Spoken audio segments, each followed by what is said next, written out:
When I heard that my son David abruptly quit his job, I felt a sense of responsibility as a parent. Following my daughter-in-law's instructions, I decided to send them $1,000 every month. For someone living on Social Security, $1,000 a month is a significant amount. But I kept telling myself it's until David finds a job, and I continued to send money while tightening my own belt. However, far from expressing gratitude, my daughter-in-law treated me like a maid. Fed up, I stated clearly in front of David and his wife, "I will no longer help with the cleaning." This infuriated David and his wife. "How dare a pensioner like you act so high and mighty over a lousy $1,000 a month? It's only natural for a parent to help their child when they're in trouble." "That's right. If it were my parents, they would send me money. What makes you think you can tell me to work? I even gave you a grandchild, you should be thanking me." I couldn't believe my ears at their arrogant remarks. After all, I had been cutting back on my own life, enduring physical and emotional hardship, all for David and his wife's sake. Why do I have to be treated this way? Enough is enough. If they are going to take that attitude, I have my own thoughts too. Don't come crying to me later. I am Alice, a 73-year-old housewife. David, my eldest son, always had a bit of arrogance due to his academic abilities, which worried me. After graduating from college and starting to live on his own, he showed no sign of getting married. But 5 years ago, he brought home his coworker, Hope, announcing that she was his fiancée. Eventually, David and Hope, who got married, started living in a condo about a 30-minute drive away. When their daughter Sarah was born, we had fun times like going out to pick out a baby doll for her, and taking family photos with David's family. But everything changed after my husband passed away 4 years ago. David's decision to quit his job was the trigger. He was ridiculed by his boss in a meeting for a project he worked hard on and couldn't stand it. Shocked by the message from David, I immediately called him. "Have you already found your next job? I'll take it easy for a while and then start looking." I was taken aback. Wasn't it irresponsible of him, a married man with a young child and a wife? "You haven't started looking yet? Sarah is still only 2 years old. It will be tough for Hope to work full-time. Or are you going to be a house husband?" "Of course not, housework is a woman's job. Don't worry, I'll work eventually." His casual tone did nothing to ease my worries. But it felt strange to lecture David, now in his 40s, about his responsibilities as a father. Thinking of Hope's feelings, I was consumed by guilt. It must be a disaster for her that her husband, who worked for one of the leading companies, suddenly quit his job. I contacted Hope and headed for David and Hope's condo. "I'm sorry that my son has caused you trouble." In response to my deep apology at the front door, Hope vented her intense anger. "What kind of upbringing did you give that man? It's a husband's duty to provide for his family, right? Our life plan is totally ruined now. Please take responsibility as a parent." "Oh, I'm sorry. I plan to support him as a mother until he gets a job." In front of my downcast self, Hope extended her hand smoothly. When I raised my face, Hope was glaring at me with a face full of anger. "Give me $30,000. "What?" "Assuming it takes half a year until he gets a new job, based on his previous salary, that's $21,000. Adding bonuses, $30,000. If you feel guilty, compensate." "But that's so sudden. It's your son who suddenly quit his job. It's a problem, you know. Kids cost a lot of money." I did not expect to be suddenly demanded a large amount of money. I thought she was a lovely daughter-in-law with a nice smile, but this was the real her. $30,000 is a deal considering what we've put up with. If not, I'll divorce. Then, you won't see your lovely grandchild. Of course, I'll demand property division from David. Is that all right?" Her arrogant words were annoying, but there's no denying my son caused the inconvenience. She must be feeling uneasy. "All right. I'll transfer it as soon as the bank opens tomorrow." At my response, Hope's anger seemed to have finally subsided. I took the note with Hope's account number, returned home, and as promised, I made the transfer the next morning. As a retiree living off my pension, it was a painful expense, but if this money eases Hope's anxiety and allows David to focus on job hunting, I thought it's unavoidable. But the demands of my eldest son and his wife did not end there. About a month after David quit his job, I received a call from Hope. As soon as I answered the phone, Hope's angry voice echoed. "After all, that meager amount is not enough at all." "I'm sorry, but I live on a pension, you know. Although I have some savings and my husband's inheritance, I don't have much leeway." "Oh, right, you have your father-in-law's inheritance." Hope made a muffled laugh. "Times have changed from your era. It costs money to raise kids these days. Sarah's preschool, piano and ballet lessons, tutoring, and even my social life. If I look shabby, Sarah will be embarrassed." "Well, I see. Then, what should I do?" "Just $1,000 a month is fine." For a moment, my mind went blank. $1,000 a month until David finds a job. That's $12,000 a year. I felt despondent, but I said in a cheerful voice, "All right, $1,000. I'll transfer it tomorrow." "Yay, thank you," Hope said in a chirpy voice and hung up the phone. From then on, I scrimped on everything to come up with the monthly $1,000. Eventually, I plan to leave this house and enter a nursing home, so I need to keep my husband's inheritance untouched. If I allocate my small savings to the remittance, I will have to live on my pension alone, and the utility bills and food expenses will weigh heavily. So first, I gave up my hobbies. I quit crafting and gardening, which cost material fees and ticket charges, and stopped going to theaters. Furthermore, to save on utility bills, I refrained from using air conditioning and oil heaters, and tried to get by with just fans. Even so, life was hard. I had to change from my usual beauty salon to a cheaper one in the neighborhood. I gave up dyeing my gray hair and getting perms, and limited myself to just getting haircuts a few times a year. On a day I was staying home to save money and idly watching TV, I got a call from Hope. "Hello, Hope. What's up?" "Alice, you're free, right? Come to our house right now." Feeling puzzled, I went over, only to find a dolled-up Hope and Sarah waiting for me at the door. In a hurry, they strangely led me to their kitchen sink. "Please clean the kitchen." "Huh?" As I stood there bewildered, Hope put her hands on her hips and leaned back. "If you can only spare $1,000, then please make up for it with some labor. We're off to a friend's kid's birthday party, so please make sure everything is sparkling clean by the time we get back." "Bye, Grandma." Leaving me stunned, Hope and Sarah left. I was at a loss, but thought, well, maybe I could help out once in a while. I did have spare time. Hope, busy with child rearing, probably couldn't keep up with the cleaning. However, Hope started calling on me frequently afterwards. Make dinner, mop the floor, scrub the mold in the bathroom. There were even requests like pick up Sarah from kindergarten and stay at home until I get back, about once a week. Cleaning and doing household chores at someone else's house took a toll on my nerves and energy.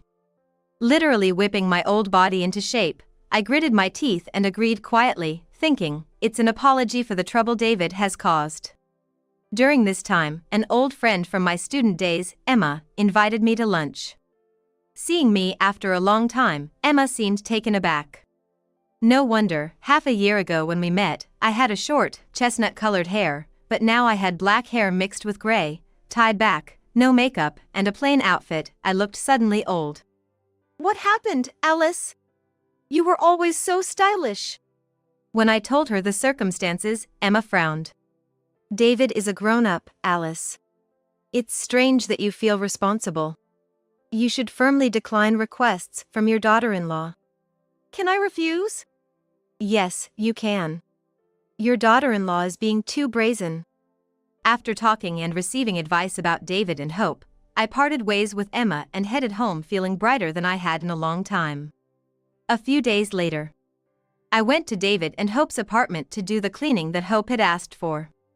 This is it. I decided I would refuse next time. As I was about to leave after finishing the air conditioner cleaning, I ran into Hope and Sarah in the communal hallway, who had just returned from outside. As usual, both of them were dressed up. The elegant woman who seemed to be a friend of Hope's was also there, along with a girl who looked about the same age as Sarah. On the other hand, I was dressed in a shabby gray sweatsuit, my black hair mixed with white hair tied up messily. Feeling miserable about the stark difference in our appearances, I quickly looked down. I handed the keys to Hope, bowed to her friend, and quickly left. As I was about to turn the corner of the hallway, I heard a snippet of Hope's conversation. "That's your mother-in-law?" "Yeah, my housekeeper. It's convenient to use her for free." "I wish I had one." "No, you can't. She's too embarrassing to be seen in public." "Indeed, she does look shabby." "Right? I wouldn't want to end up like that old hag." I felt hot all over with embarrassment and anger. Who does she think is forcing me into this frugal life? After I got home, I contacted David saying, "I'd like to have a talk with you and Hope." A week later, on a weekday when Sarah was at kindergarten, I proposed a meeting, which David's couple readily accepted. On the day, as I was invited into their lovely living room and took a seat on the sofa, I looked at Hope and confronted her directly. "I won't be coming to help with cleaning anymore." After a moment of silence, Hope rattled off complaints rapidly. "Why not? You promised to support us until David gets a job. Are you abandoning us?" "Hope, I'm not a maid. I was going out of my way to help because David was causing trouble, but I'm done." I stared alternately at the faces of Hope and David, and I spelled it out for them as if they were slow. "Not working is David's problem, not mine. And if you're struggling to get by, you should think about working yourself before asking me for money." At this, David slammed his hands down on the table. With a loud thud, my heart jumped. Surprised, I looked at David, who was glaring at me with a vein pulsating in his forehead. "How dare a pensioner like you act so high and mighty over a lousy $1,000 a month? As a parent, it's only natural to help out your struggling kids. Just take care of us without complaining." "Yeah. My parents would definitely help out in your situation. Telling me to work, who do you think you are? We even gave you a grandchild, you should be thanking us." I couldn't believe my ears at the arrogance of David and Hope. After a moment of stunned silence, a fierce anger surged up in me. I had been scrimping and saving, enduring both physical and mental hardships to keep sending money for David and Hope. Why should I have to put up with this? Enough is enough. If they're going to act like that, I have my own thoughts on the matter. Don't expect me to feel sorry when you're crying later. After taking a breath, I said in a low voice. "Oh really? If that's how you feel, I want my money back. $60,000. Huh?" My firm rejection left David and Hope flustered. "I never said I didn't need the money. Remember, you're David's mom. You fulfilled your responsibility." "I don't know about that. David hasn't fulfilled his duties as a husband or a father either." Hope snickered and defended David. "This man takes care of Sarah. When he's home, he bathes her, feeds her, even takes her to the park. He's very devoted to childcare since he's not working." "Oh, he does work sometimes." "Huh? Hope, he hasn't given you any money. That's odd." With a provocative tone, I called her out, and Hope made a puzzled face. Meanwhile, David began to fidget noticeably. I continued my poor act. "Oh, I see. David's been pouring all the money he earned from his part-time job into the casino. He's too busy visiting the casino and hardly ever goes to the job center. I wonder if he feels guilty and that's why he's taking care of Sarah." Hope's eyes widened. And I know the real reason why he quit his job. At my smug face, David's cheeks twitched.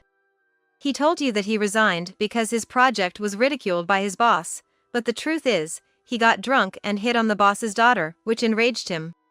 That's the real reason." "Why do you know that?" I shrugged and explained. "I heard it from Emma." "From Emma?" David asked, repeating what I'd just said. Emma works as a cleaner at the company you used to work at. I didn't know that, he replied. You wouldn't recognize her in her uniform. The news spread through the office right after you quit, and it even reached Emma's ears. David, is what she just said true? Instead of replying, David fell silent, looking sullen. Then, I tried to recreate the conversation that Emma taught me. Man, those rumors about you being the company's top beauty are legit. Compared to you, my wife Hope is a piece of junk. Gotta admit, younger women are just better. Hey, why not keep it hush-hush from the boss and we can hang out? I'm destined for success, you know, there's no loss in choosing me. As I altered my voice and postured, David swiftly paled, stumbling over his excuses. Did I really say something like that? Can't recall it at all. Guess it was just a slip of the tongue while drunk. Hope, you'll forgive me, right? Oh, you know what they say about alcohol revealing one's true self. As David tried to feign ignorance, Hope, sitting next to him, was blushing crimson, her fists tightly clenched. Am I a piece of junk, huh? No, it's not like that. Just a slip of the tongue. You are lying. Hope grabbed David by the shoulder and began to shake him furiously. Didn't you tell me that you couldn't find a job, so you had to spend your days at the job center? If you're working, hand over your pay. No way. If I give it to you, it'll just disappear on your bags and Sarah's clothes. Of course, the husband's money belongs to the wife. That's where you're wrong. David retorted just as furiously. Hope pointed at me with a fierce expression and unleashed a tirade. This old hag only gives me a measly $1,000. I have to beg my dad for the rest. Aren't you ashamed as a husband? Of course $1,000 isn't enough for you to lavish on your boys. Did you already give away the initial $30,000 I gave you? I'm not supporting them. I'm just helping out Mike with his dreams. At Hope's words, David tilted his head in confusion. I've never heard about you getting $30,000 from my mom. Oh, shoot. Hope hurriedly covered her mouth. Having accidentally revealed her secret in the heat of argument, it seemed Hope decided to just double down. She's got guts. Who's this Mike guy? He's just a classmate from college. Wow, he looks like a pop star. Did you hit it off at a mixer? Does he know you're a married woman with a child? As I placed the photo taken by the private investigator on the table, Hope snatched it up and shoved it into her pocket. David's face changed. I thought it was strange that you were dressing up so young when you left Sarah with me. You were making my mom not only do housework, but also look after Sarah? You're abandoning your duties as a mother. You had a PI track me? You really have too much time on your hands. After swearing at me, Hope turned a forced smile towards David. David, don't believe what your mom says. He's just a classmate from college. I'm just helping him with his band activities, selling tickets, buying merchandise, and occasionally giving him a bit of cash as a tip. A tip? So, you're essentially showering a young guy with gifts. And you call yourself a mother. At his final words, Hope exploded. All you do is nag about motherhood. The fool who tries to seduce his boss's daughter is the one unfit to be a father. I married you because I heard you had a promising future working at a big corporation, but you just up and quit. You're nothing more than trash now that you're unemployed. David was also incensed by Hope's screaming, spit flying from her mouth, her eyes bloodshot. What did you say? I tried to extort money from your mother, but your mother is poor. You two are just as useless. What did you say, you jerk? Okay, keep your fighting for after I've left. Alice stepped in between the arguing couple, who looked ready to start brawling at any moment, waving a piece of paper. Both of you, read this. No way, it's a hassle. David clicked his tongue next to Hope, who tilted her head. This is my dad's handwriting. What? The couple went pale as they read the paper, their faces on the verge of tears. It's no wonder. The paper was a message from Hope's father. It seems you guys don't want to work, so I'm cutting off financial support to Hope this month. From now on, combine your strengths as a couple and pay back the $66,000 you owe David's mom. Mom, you went to Hope's parents' house? Yes, I did. I smiled at David, who asked nervously. I showed them a photo of Hope giving a wad of cash to a boy in a cafe, and of David gambling. Furthermore, I told them, I'm supporting them with $1,000 a month, yet Hope treats me like a housemaid. They were quite angry. Unable to participate in a discussion due to work, they entrusted this to me. What? It's totally inappropriate to storm into my parents' house. This is our problem. Don't involve my parents. You have the nerve to say that after involving me. I was dumbfounded by Hope's selfish remarks. Now, as Hope just said, this is a problem between the two of you. It was wrong to ask me for help. From now on, you should manage on your own without relying on your parents. First, return the $66,000. You owe it. At my words, Hope, who had been yelling just a moment ago, suddenly changed her attitude. With a pitiful expression on her face, she began to speak in a coaxing tone, dripping with excuses. It's too late for me to start working now. I decided to become a housewife once I got married. If you insist on me working, I want to start a nail salon. I guess $50,000 would be enough? Following Hope's lead, who was implicitly begging for money with teary eyes, David also drastically changed his attitude. He knelt before me, adopting a begging pose and pleading in a pitiful voice. I'm 45, you know? It'll take time to find a job that suits me. So, I'll need to ask you for a little more support. I promise I'll pay you back someday. Please, I'll work. Please give me $50,000 to start my salon. Also, please continue to support us with $1,000 a month. Shut up! At the sound of my shout echoing in the room, David and Hope looked startled. Don't keep babbling on and on. Aren't you ashamed as Sarah's parents? Have some parental awareness. David and Hope, who had been taken aback, sat up straight under my glare. Yes. You're supposed to earn your own damn keep. You're pathetic. I am sorry. I don't want to waste my energy. Don't you dare make me angry. I'm sorry. Seeing David and Hope shrink in fear, I felt a jolt of realization. Oh, I'd done it. I had completely sealed away my turbulent past, a result of my parents' divorce when I was young. Emma had warned me when I got married, when you lose your temper, it's like a demon's face. It's not good for children's education. So I always left disciplining David to my husband and played the supportive role. But this time, my anger had long exceeded its limit. I finally lost patience with the pathetic couple. Hey. It's a complete lie to say she is not scary when she is angry. I had no idea either. It was always Dad's job to get mad at me. I once again showered my eldest son and daughter-in-law, who were whispering to each other, with shouts of anger. So, are you returning the $66,000 or not? Which is it? We will return it. Trembling, my eldest son and his wife shouted in unison. David, getting up off his heavy ass, began looking for a full-time job in earnest. However, it seemed like he kept failing in the interviews, perhaps because his arrogant attitude slipped through. Having no choice, David abandoned his career in office work and took a job at a factory. But with just that, he was barely making ends meet and couldn't put anything towards repaying his debt to me, so he was desperately earning money by also working part-time on his days off. He scoffed at me, saying $1,000 or so, but he must be feeling the difficulty of earning $1,000 down to his bones. As for Hope, she apparently begged her father for the $50,000 she needed to start a nail salon. As expected, she angered her parents and they cut off ties with her. A younger guy from college named Mike dumped her swiftly after she told him that she was married and couldn't provide any financial support. So, Hope began working as well. Just like David, she is juggling several jobs and paying back the debt to me every month.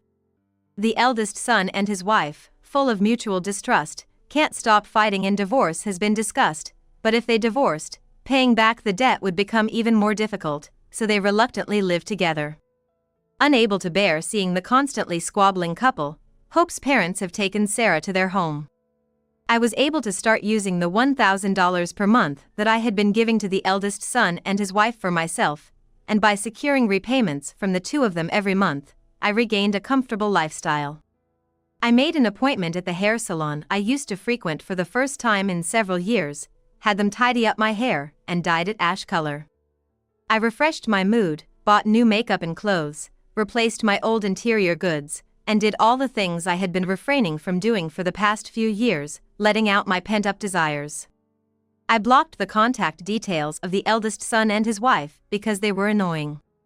The phone kept ringing from both of them. I received long messages full of complaints, and they kept begging persistently, saying, "I'm sorry, give me money." The eldest son and his wife are hopeless, but my granddaughter Sarah is cute, so I keep in touch with Hope's parents and let me see her occasionally. Both I and her grandparents can't help but smile at Sarah, who is innocently cute, unlike the eldest son and his wife. I no longer have to worry about the lives of the eldest son and his wife, and I feel as though a weight has been lifted off my shoulders. From now on, I plan to live my life as I like, pursuing my hobbies and interacting with my granddaughter.